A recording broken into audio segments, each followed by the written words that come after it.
Bismillahirrahmanirrahim. Assalamualaikum warahmatullahi wabarakatuh. Alhamdulillahirabbil alamin wassalatu wassalamu ala nabiyil karim wa ala alihi washabihi ajma'in wa ba'd.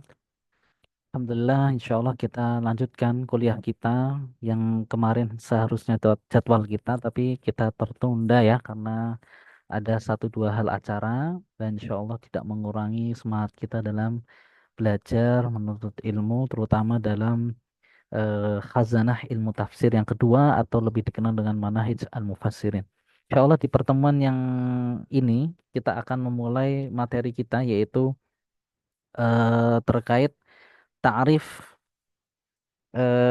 kemudian apa namanya pengenalan dari apa itu manahij mufassirin, kemudian perbedaan antara ittijah, kemudian ada turuk, thariqah ya maksudnya, kemudian ada al-manhaj dan seterusnya itu. Kemudian tokoh-tokohnya dan tidak lupa adalah urgensi dalam mempelajarinya. Baik, kita mulai dulu dari sejarahnya ya, sejarah dari Manahij Al-Mufassirin. Sebagaimana yang telah kita ceritakan secara ringkas kemarin, bahwasannya orang yang pertama kali menafsirkan tentunya adalah Rasulullah Shallallahu Alaihi Wasallam kepada para sahabatnya. Dan juga ketika para sahabat tidak memiliki pengetahuan ataupun penasaran dengan suatu penafsiran dalam Al-Quran, maka mereka langsung menanyakannya kepada Nabi SAW atau mungkin mereka langsung mengikuti kajian bersama Nabi, baik itu ba'da sholah maupun di tengah peperangan dan seterusnya.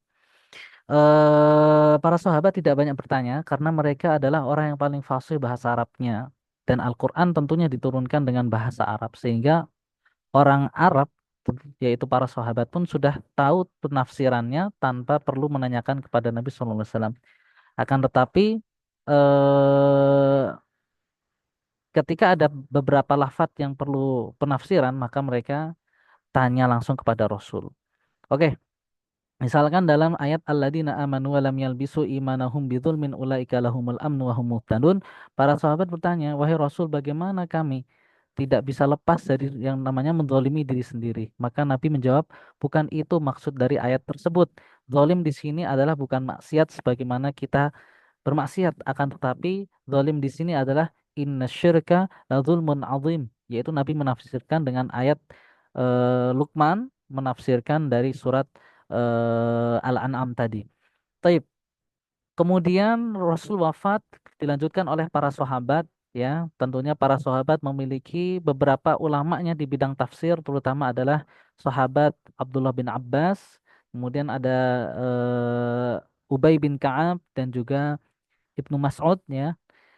Ketiganya mendirikan madrasahnya masing-masing. Yang pertama adalah Abdullah bin Abbas mendirikan madrasahnya di Mekah, kemudian Ubay bin Ka'ab mendirikan madrasahnya di Madinah, dan juga Abdullah bin Mas'ud mendirikan madrasahnya itu di Kufah. Kemudian masing-masing dari tiga madrasah ini memiliki manhaj thariqah yang berbeda-beda, terutama dari Madinah dan Kufah yang memiliki perbedaan signifikan, yaitu kalau Madinah itu lebih asari, lebih mengutamakan riwayah, adapun kalau di Kufah itu madrasah akliyah atau madrasah yang lebih mengedepankan penafsiran dengan ro'yu akal. Oke, kemudian setelah masa sahabat, masing-masing dari madrasah itu memiliki banyak murid, yaitu para tabi'in, kemudian atba'at tabi'in. Kemudian masing-masing dari tabi'in dan atba' tabi'in ini ya ahli di bidang tafsir, kemudian mereka memiliki banyak murid dan mereka kemudian menulis berbagai kitab tafsir ya, walaupun pada saat itu belum tafsir itu belum menyendiri sebagai ilmu, tetapi masih mengikut ilmu hadis. Ya, misalkan Imam Malik dalam Muwatta'nya, kemudian Imam Bukhari dalam Sahihnya dan seterusnya. Itu mereka memasukkan bab tafsir dalam salah satu bab dalam kitab hadisnya.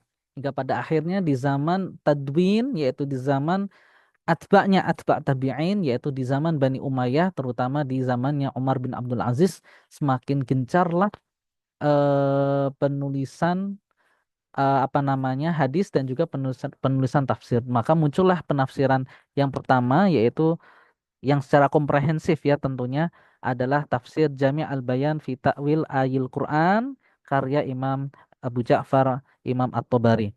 Nah, kemudian setelah masa itu ini masih itijah atau masih manhajnya itu Ahlus Sunnah hingga pada akhirnya terjadi konflik politik ya di zamannya Utsman sudah mulai, kemudian zamannya Ali Sayyidina Ali bin Abi Thalib ya, sepupunya Nabi Shallallahu Alaihi Wasallam atau khalifah yang terakhir, muncullah berbagai firqah terutama Syiah, Khawarij dan turunannya yaitu ada Mu'tazilah dan Maturidiyah. Namun yang paling pertama adalah Khawarij dan Syiah. Masing-masing kelompok ini ya itu memiliki ulamanya, memiliki pengikutnya. Maka untuk membuat loyalitas pada para pengikutnya, maka para ulama dari masing-masing firqah itu ya menafsirkan ayat Al-Qur'an itu dengan apa namanya? Penafsiran yang tendensius terhadap apa namanya? Firqah yang lain. Misalkan orang Khawarij itu menafsirkan asyajaratul mal'unah itu sebagai Bani Umayyah.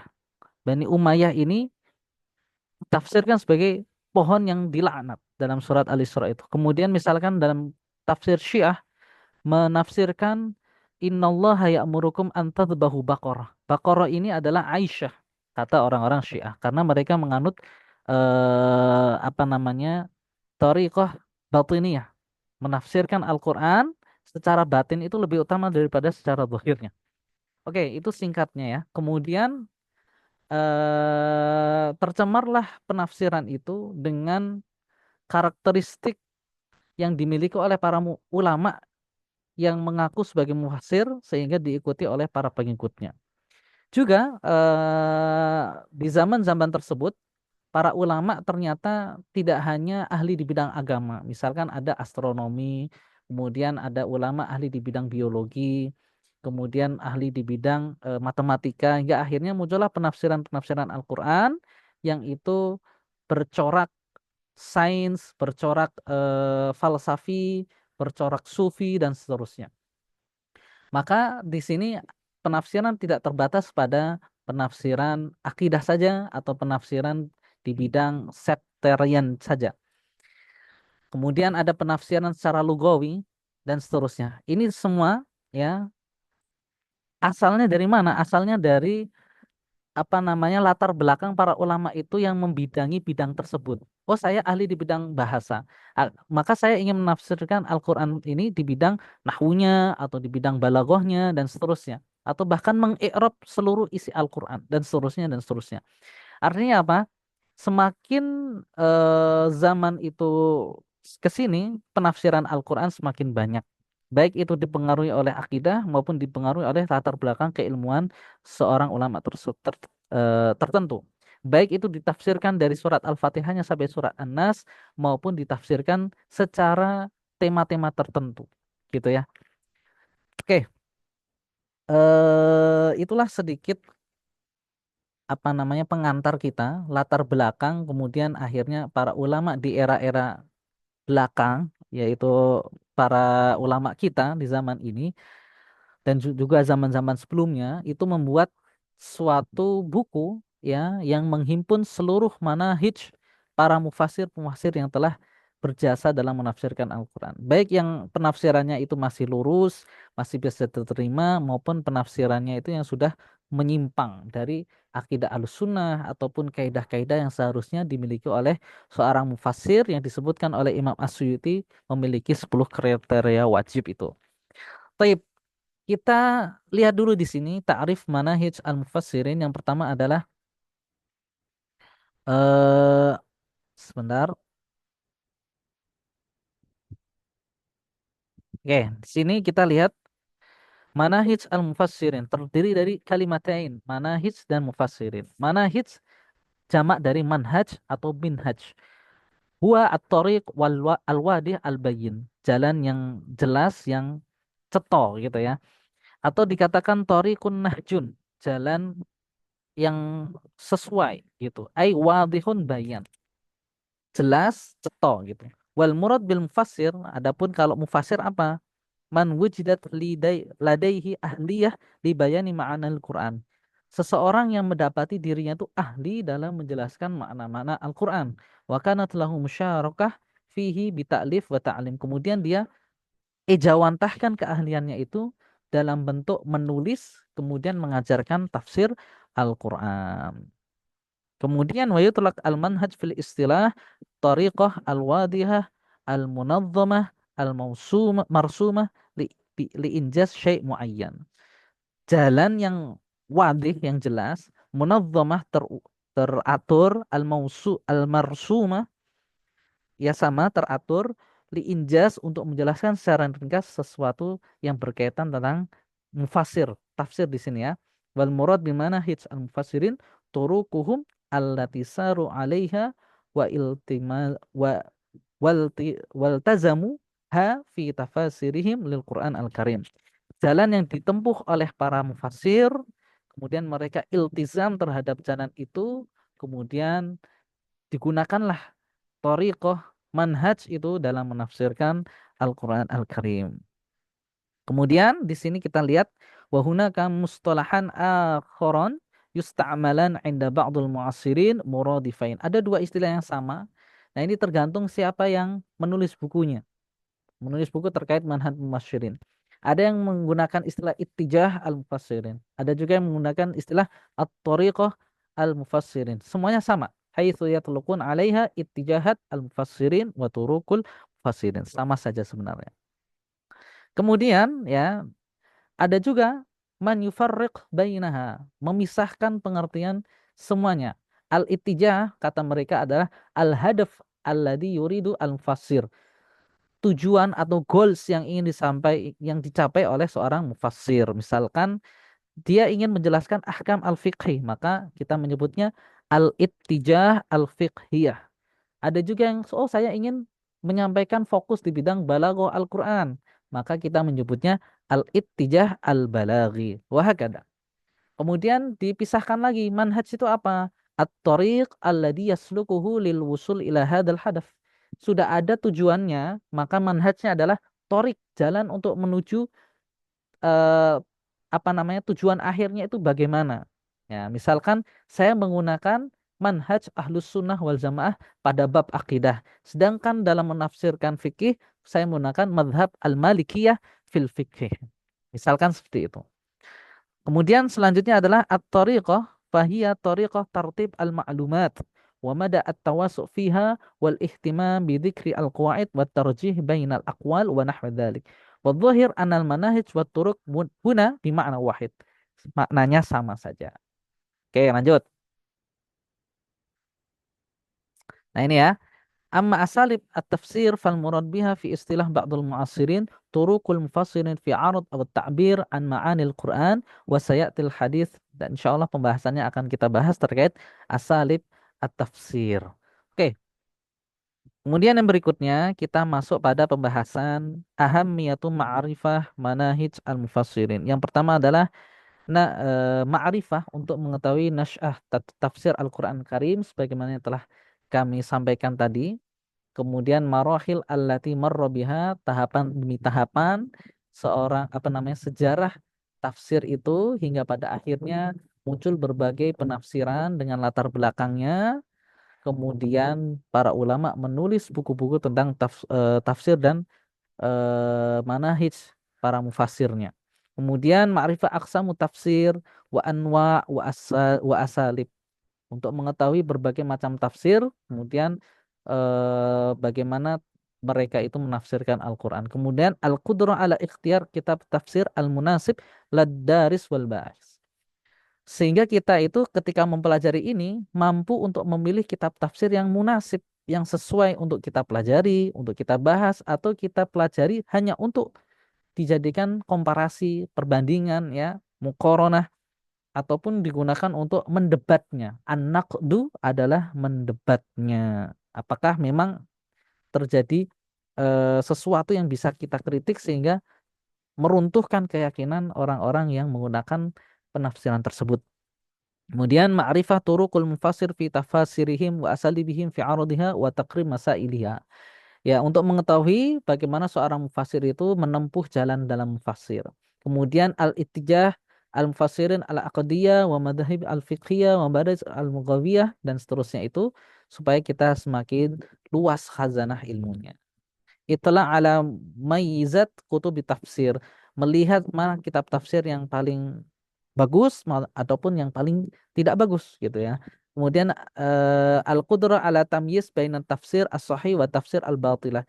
Nah, ini adalah konsekuensi yang harus kita dapatkan adalah bisa menentukan ini yang saya ambil maupun ini tafsir yang tidak saya ambil karena ini batil.